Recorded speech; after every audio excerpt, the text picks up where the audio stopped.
This is the Andrew Humphrey podcast. For those who are listening and for those who are outside of the Detroit, Southeast Michigan area, I happen to do news and weather on TV, and I'm a geek at heart. So a lot of my podcast topics have been about science and technology. A lot of it is Detroit-based. But for those of you who are already in the Southeast Michigan area, you also know that I'm a huge Prince fan. And so that's another topic that I'd like to explore here on my podcast. And here with me today is Bret Thoeny, architect extraordinary, based in California, but he's the man who essentially built Paisley Park. Would you agree with that, Bret? I don't know about the extraordinary part, but I did work with Prince, and over a 4-year period, we built Paisley Park, yes. Fantastic. Let's find out a little bit about you first, just a little bit. Is that okay, Bret? Sure. Bret, where were you born and raised? In Los Angeles. And how did you know you want to become an architect? That's a good question. My father was interested in architecture, though he never practiced. I think I was influenced by him. And growing up here and watching everything happen, the city changed. It seemed to be a good avenue to take. Did you major in architecture when you went to college? Yeah, I went to USC School of Architecture. Yep. Yeah, and that's where I got.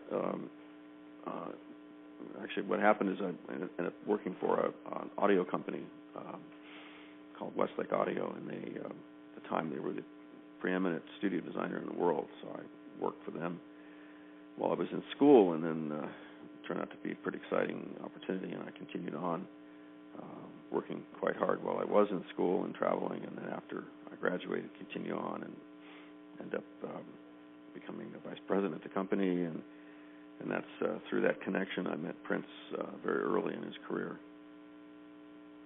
And that first professional experience, or getting into the world of architecture itself, were you thinking broadly? Because architecture can encompass a number of things, from individual houses to large office buildings. But how did you find the subset of studio design or studio building?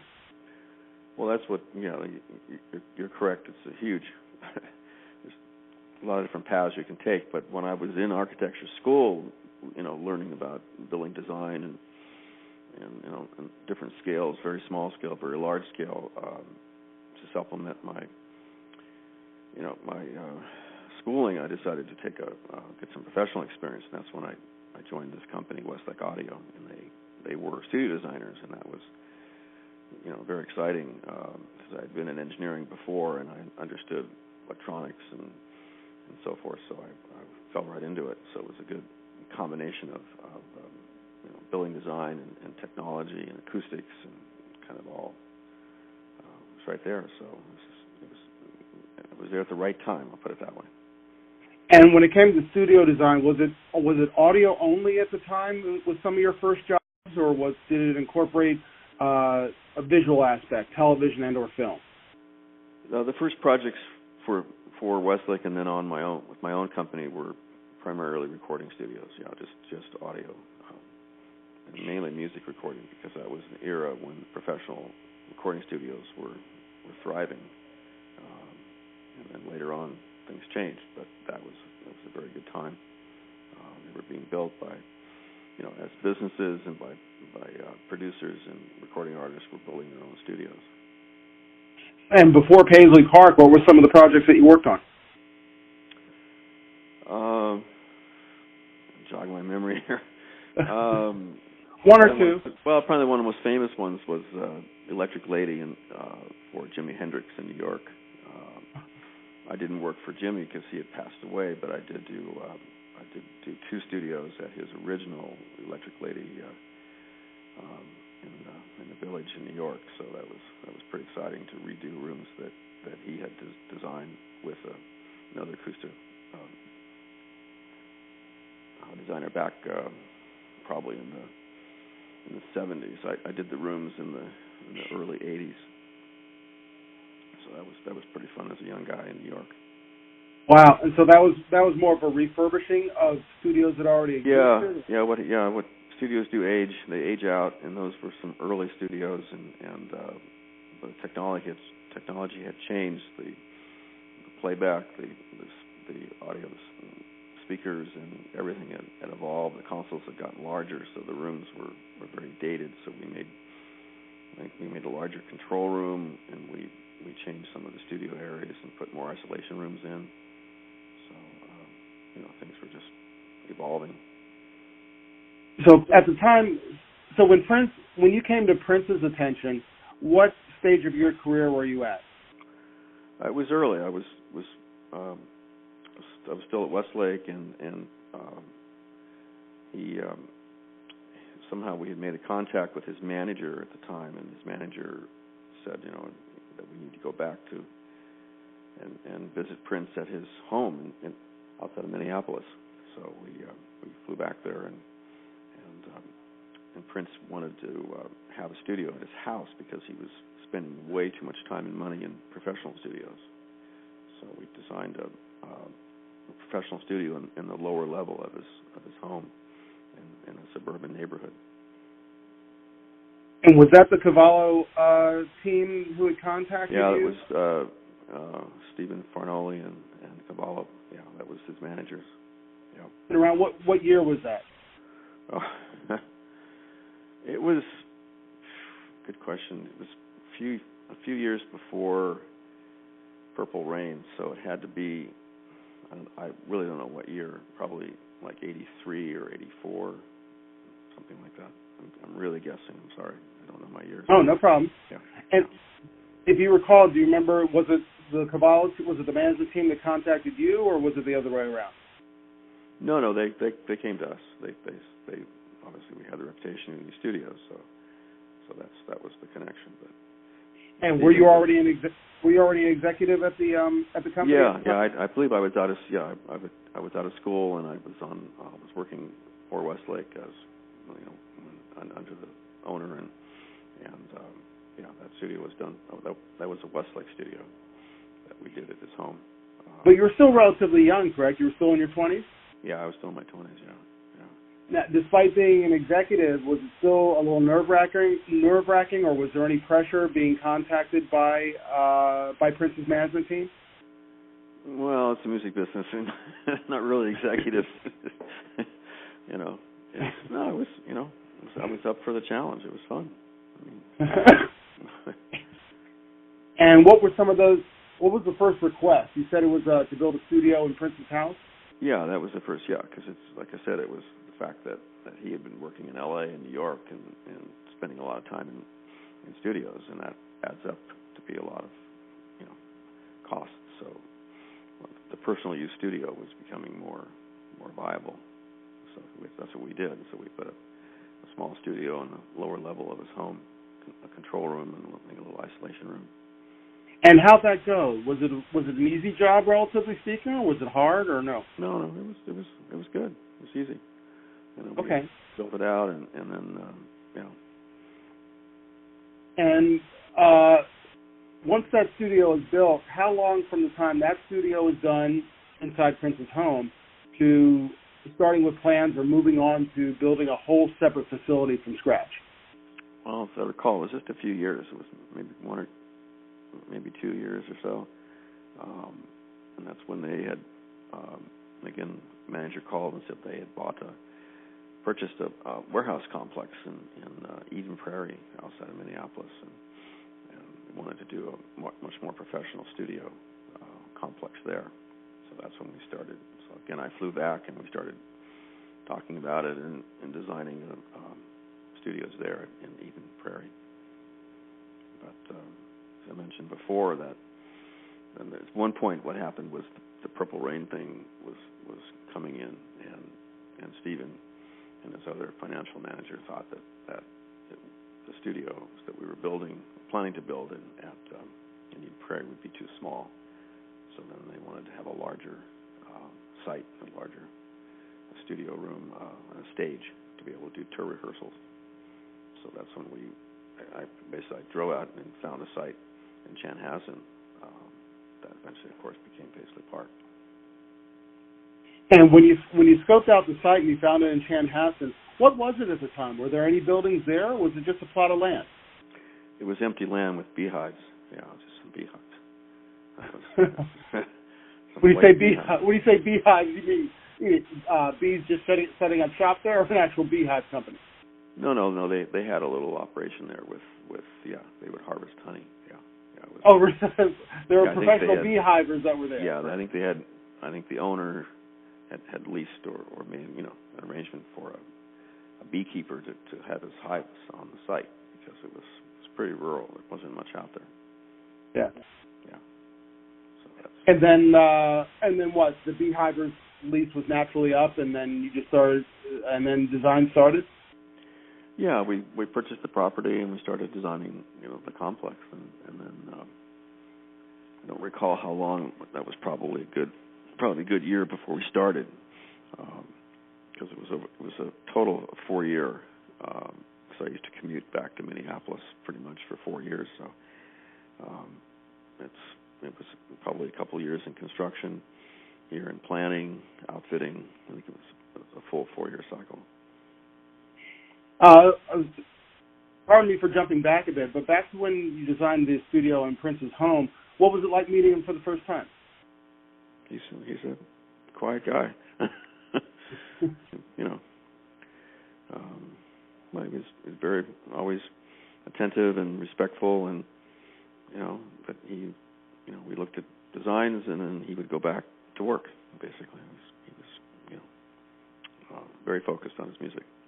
Did he still remain relatively quiet even when talking about business? It seemed like it was an opportunity to talk about shop when it came down to, and this again is the discussion in setting up the studio in his home. Is he a little bit more talkative when you start getting into the nuts and bolts of the actual design of the studio, or what sort of sounds are to be produced there, and how to capture them accurately? No, he was pretty trusting of the team, myself and the chief engineer, and everybody that helped put it together. So he wasn't really into discussing all the technical issues. He just wanted a great sounding studio, and he had come to what I think was a really good team. So we produced for him. And what did that team consist of?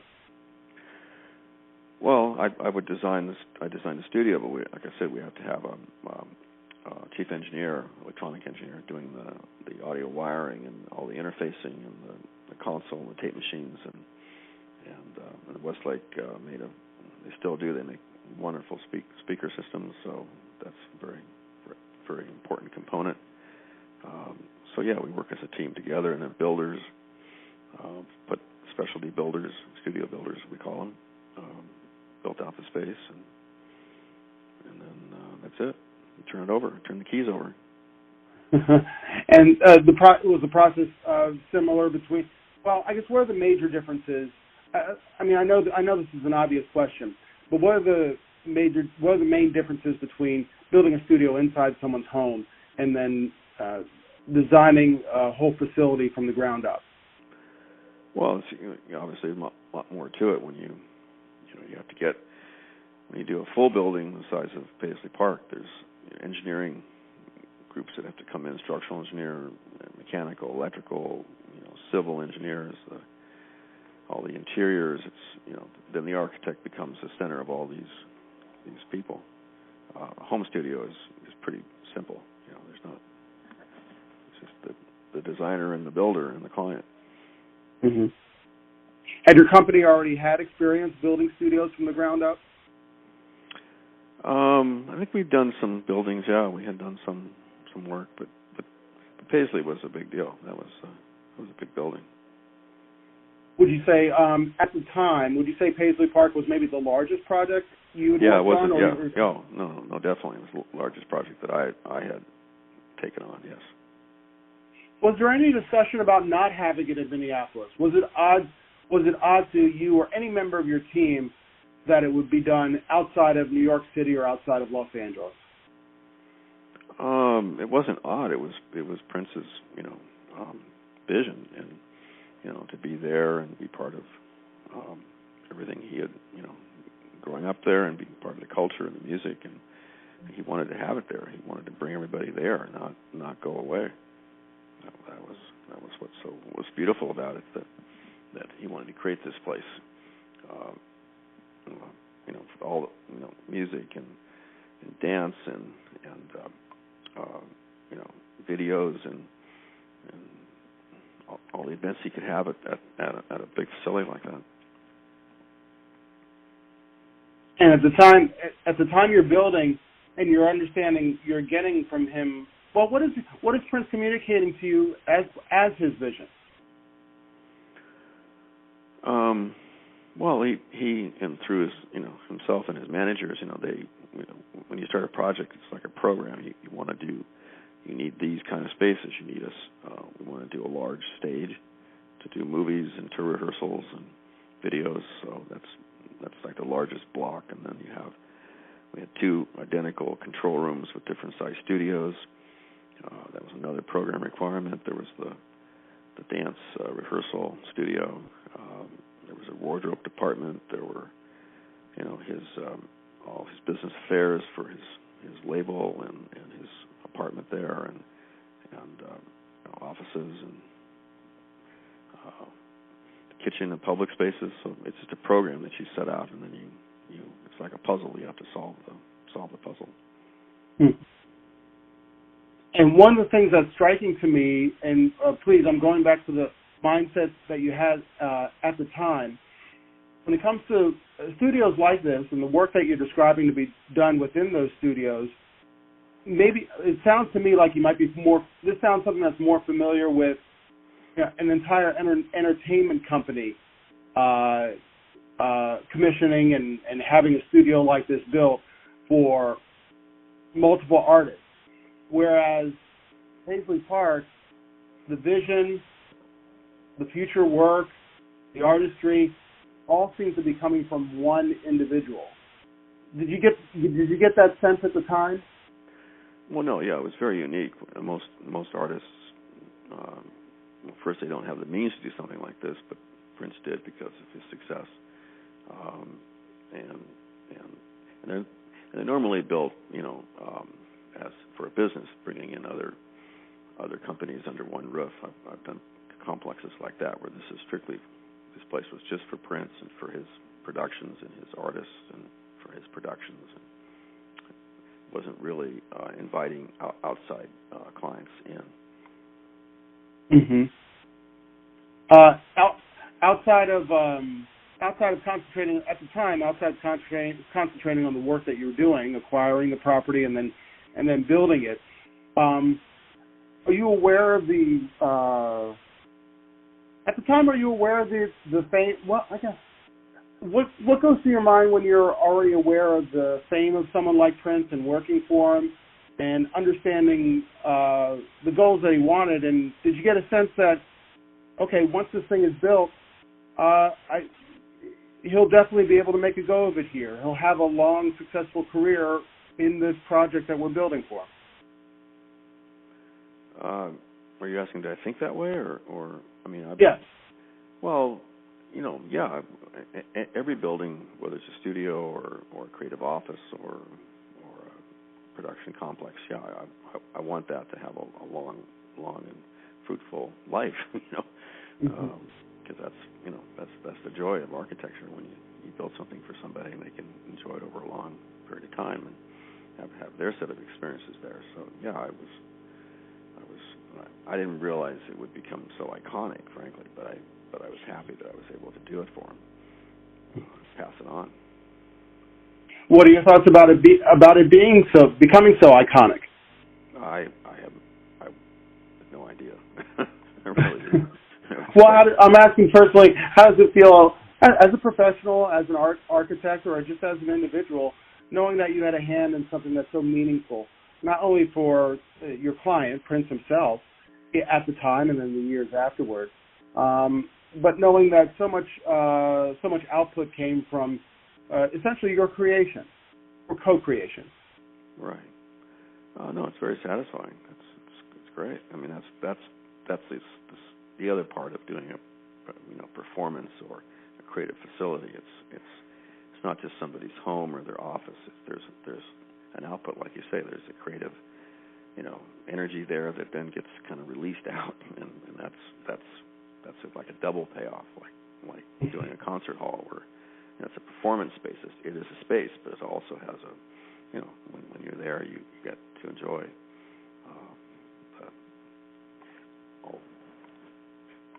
it'll be music or film or whatever. It goes out into the world. Did it give a boost to your career or your company's career at the time after it was built? Oh, certainly. Yeah, we were published, and other studios and other opportunities came our way. Yeah. What sort of feedback? It was a while ago, so. Yeah. But if you can recall, what's some of the feedback that you might have gotten once it was done? Well, the best thing is when you don't, you don't hear much. Everybody loves it. When if there's other issues, then you definitely get the phone call. So I think my overall impression was quite successful. Mm-hmm. Yeah, I understand what you mean. I guess some of the immediate feedback may be about things that don't work and little fixes that need to be done. Yeah. So the less you hear back, it means that what you built, it works. Exactly. Yeah. And then but it's had such a long life, which is great. So and now it continues in another version, which I never expected. So. Mm-hmm. I'm sorry. You mean another version of what? What do you mean? Well, being Prince's own production facility and everything, and then then with the events that he passes, and then you have, now you have a museum. Now you have. I was never expecting that ever. It was not in my realm. So. When it came to let's talk a little bit more about the Paisley Park itself and what was built. And the original design was the original design was for how many audio recording studios and how many for tour rehearsal and or film? Well, what we planned was built. It wasn't. We didn't reduce anything. There were the two studios and then the stage and then the dance rehearsal room. And, like I said, all the other spaces. So that program was executed. It wasn't like there's times in projects where you design something, you plan for it, then you have to scale it back or you do it in phases. But we did accomplish the whole thing without any big changes. Was that the community? The fact that that part of it, that there weren't too many big changes. Is that normal? Is that normal for a project, or normally during a project, are there a lot of changes that happen? There can be a lot of changes. It just depends, I mean, yeah, budget and time and pressures of construction. Things change.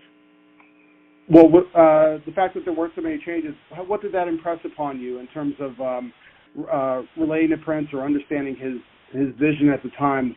How clear or not clear it was? I don't know. I must have done good at the time. It's really complex. It went very smoothly. Mm-hmm. And from what you recall, from the time it was being built, was it what years was it being built? I remember you said you started in 1983 or 4. Is that right? Yeah, I think it was finished in '87. I think that's, if I recall back. So within that 3-year period, Prince is not only touring, but he's also creating at least his second movie. Is that right? Yeah, exactly. They were off shooting the black and white film. I don't recall. Under the Cherry Moon. Exactly. Yeah, he was gone. I mean, he would. He was always out there. He would just touch down at home and then go back out on the road. So. Did that present its own challenges, Prince's own workload, when it came to the project at Paisley Park? Not really, no, because it once it got underway, then it was just a matter of execution. So, yeah. Could it almost be a sense of relief? Our client, he's busy with other things, so we're not going to hear too much from him. Right. You just want to make sure they're happy when they come back. So that was, but the times he visited, he liked what he saw, and then, yeah. Now, this is all pre-internet and pre-email, so how would you stay in touch with them during those 1, 2, or 3 years, especially if he was out of town? Well, we had, through his management, and I think we did have a email system set up back then. There was like these private email things you could do for projects, so I think we used that to stay in touch with, between California and Minneapolis. Mm-hmm. Did you have to live in Minneapolis or the Chanhassen area for an extended period of time? No. I just commuted back and forth. A lot of money. And would that be multiple times a year? Every week. Ah, okay. Well, during construction, I was there almost every week. Yeah, it was important to be there. How stressful or strain? How much of a strain was that for you? No, it's fun. What made it so fun? Well, the whole nature of the project and what we were creating, and it was great. You're young and you have boundless energy, and you're doing a big project like that. That's doesn't get much better than that. Oh, no. What's probably your in Paisley Park itself? Is there anything in particular that you're most proud of? That's a hard question. It's just kind of the whole thing came together. There's not one particular area or room or anything. No. Would you say that the rooms or the facilities that were built, they're pretty much standard for the time? Well, they were state of the art for the time. Yeah, the control rooms and the technology that we had was state. It was the best. There was no compromise on that. No. And let's see. Let's move into once it was done, did you stay in touch with Prince or anyone from his team afterwards? I think, so I recall there were some, there's some events that I went back for and through his manager and, different people that were here. But, after a while you just kind of disconnect and you move on to the next project. And so it was, there was a period, but then after that, it just kind of was it. Like we did, I did a restaurant out here for him. I forgot about that. Oh, in Los Angeles? Yeah, in Santa Monica. We did he was one of the primary investors in a restaurant, so we worked on that too. That might have been post Paisley Park, but I'm getting a little fuzzy on my memory. So was that Glam Slam West, or was it a different facility? No, it was a restaurant on Main Street in Santa Monica. You remember the name of it? Keep talking, I might remember. Did the name have something to do with vegetarianism? No, it was a pretty straight up restaurant. It's still there. But it's been under different versions all through the years. So. Oh. But he was was there a couple of times with him and his people, and but I know he had other projects in other cities and houses. And, Well, when he rented the house in Los Angeles for 3121, that period, were you called in for that to redesign that house or no, to renovate that house? No, I didn't work on that house. No. Okay. Yeah, it was more of we did obviously the Paisley Park. We did his home in Chanhassen. We did the restaurant. And the windmill, things like that. So it was fun. You said a windmill? Yeah, I designed a windmill on his property in Chanhassen. Oh, really? Wow. Yeah. On one of his older homes, or is this on the grounds of Paisley Park? No, this is on his home in just a little bit north from Paisley Park. He had a large estate. And the windmill was for what? Literally just for extra power for the house? No, it was for fun. Oh. He liked windmills. He called up and said, "Bret, can you make me a windmill?" I believe he was in Holland. So what year was this? It was in I don't know if we were building. We might have been building Paisley Park, or it was before that. I don't recall when he bought the estate. I think it was kind of all around the same time. So. Oh, okay. This is in the 80s also. Yeah. Huh. I didn't know about a windmill. Any other unusual requests that you had? Well, that's the ones I can talk about. Oh, really?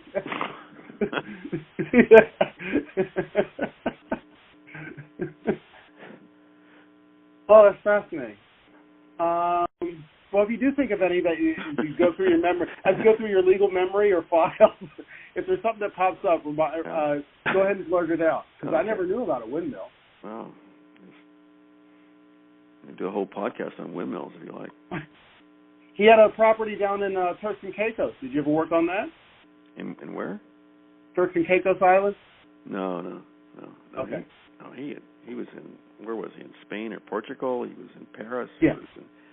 He was in obviously Los Angeles. He got around. But the work you did with him, was it all in the United States? Yeah. Gotcha. Now, on the Paisley Park site, there was correct me if I'm wrong, the circular building, was that a newer addition? Yeah, that was done. That was not done in the 80s. Yeah, that was done afterwards. Yeah. Did you get called in for that? No, I didn't do that building. Okay. What did you understand it to be? I believe he lived there.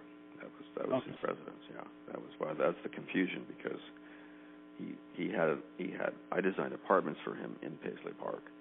Mm-hmm. But his home was up the road, his residence. So. Mm-hmm. But then at one point in the 90s, I believe, he commissioned somebody locally to do the Oval Building in the same style as Paisley Park. Were you consulted on that at all? No, I wasn't involved in that. No. Okay. Do you know if there were any direct physical connections between that circular building and the rest of Paisley Park? Like, I don't know, wires or tunnels? Oh, I'm sure there's a secret tunnel. Yeah, there had to be a secret tunnel. Speaking of that, the secret rooms that they're finding in Paisley Park, did you know about those? Were those built? I cannot discuss those rooms now. Okay. I'm teasing you. Oh, okay. No, I don't. I'm sure there were some connections. I don't know, between that building and the main building. But in the main, okay. I'll ask the question again, not because I'm trying to be. Well, I am trying to be super nosy. But anyway, I'm not trying to pester you on it. I couldn't tell if you actually are joking. The secret rooms that are being discussed about Paisley Park since his passing. Did you already know about those? Well, I don't know how secret they were, but there were rooms that were kind of not normally accessible. So that was his private areas. Yeah. And getting requests like that at the time of building, was that basically par for the course? Was that unusual to you? No, I love secret rooms. If someone wants a secret door, I'm happy to put it in. Uh-huh.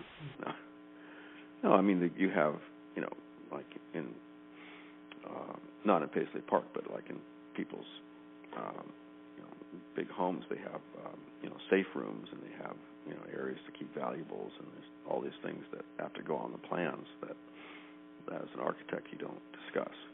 They're just labeled storage or something, or mechanical. Mm-hmm. So, but they have other purposes for those rooms. And designing the infamous vault of his, was that something? What was that like for you? Well, he wanted a real vault to store his master tapes. So that was a direct request to build a bank vault, which we did, which was with a bank door and locks and time clocks and big stainless steel door with a big just like you have in a full-on bank where you keep cash. But since it's storing media, were there any special requirements at the time to try and cut down on degradation, concerns about temperature, humidity, and the like?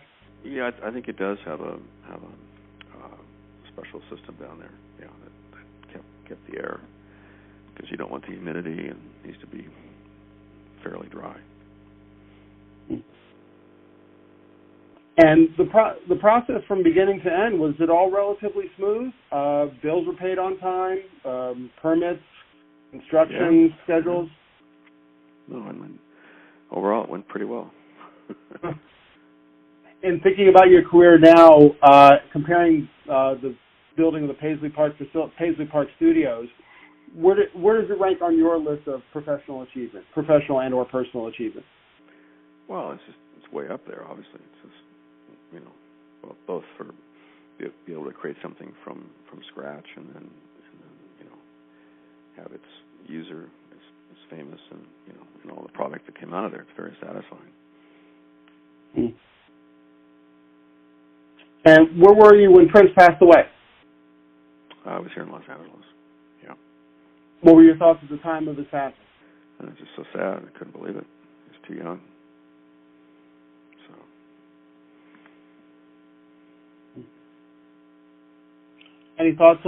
What are your thoughts on the legacy of Paisley Park itself since his passing? And you mentioned before that it is becoming a museum.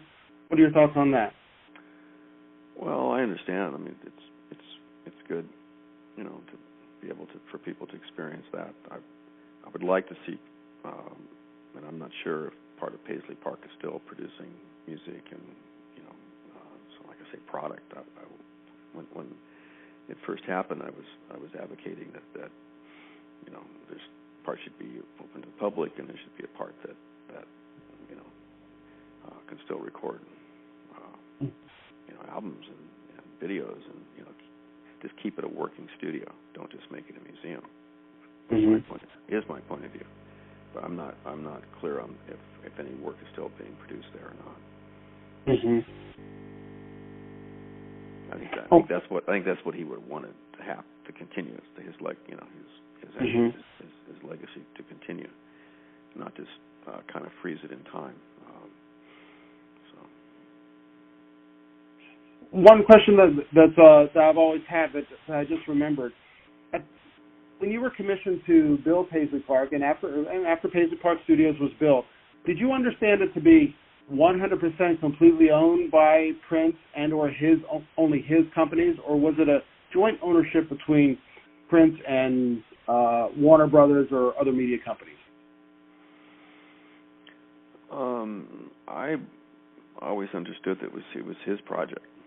I'm not clear of the ownership, but record companies and other individuals were not part of the discussions. So I don't know what the final outcome was, but it was always Prince's facility. Mm-hmm.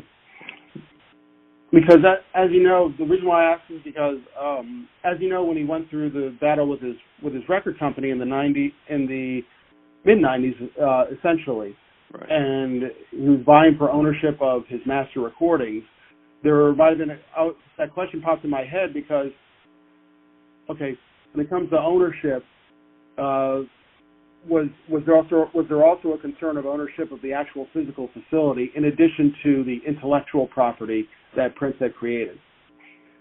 I believe them to be separate. But I'm really not privy to the particulars of the contracts and things like that. So. Mm-hmm. Mm-hmm. And what are some of your final thoughts and reflections on Prince, the man himself, as an artist, as a business owner, and as a human being? Well, like I said, he was a good guy to me, and gave me the opportunity to do that when I was, my career was just getting going, and I'll always be thankful. And I'm always of the opinion that Prince is an artist or a human being who doesn't just come around once in a lifetime, but most likely once in several. You probably won't have another man like this or person like this. Excuse me. You won't have another person like this or man like this come around, not just for another lifetime, but for another probably 500 years or more. Do you share a similar opinion? No. There's only one Prince.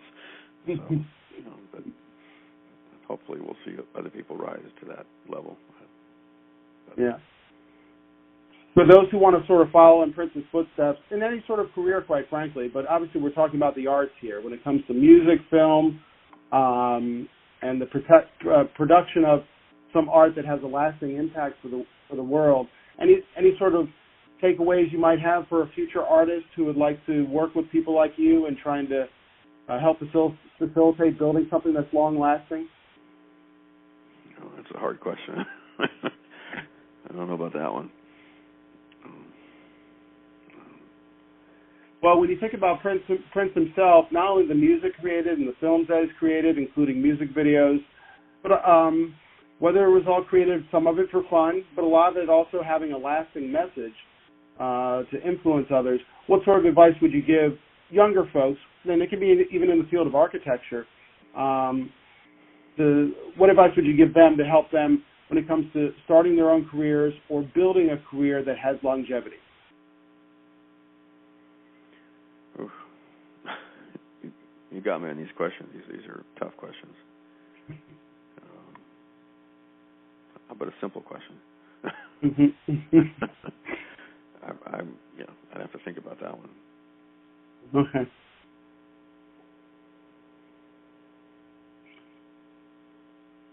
Well, Bret Thoeny, anything else to add when it comes to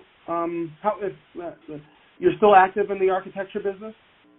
Oh yeah, we're still doing studios and post-production facilities and creative offices, and it's been it's always a challenge every day. So something different and light performance spaces and it's given me a lot of joy. Great. And what's the name of your company, and how can folks get in contact with you? We're here in Los Angeles. It's Boda Design Architects, and we're at our site is boto.com, boto.com. boto.com. That's it. All right. Fantastic. Thank you. Well, Bret Thoeny, the architect of Paisley Park Studios, working closely with Prince as a professional and as a human being. Thank you for joining me today on the Andrew Humphrey podcast, and wish you the best of luck. Thank you so much.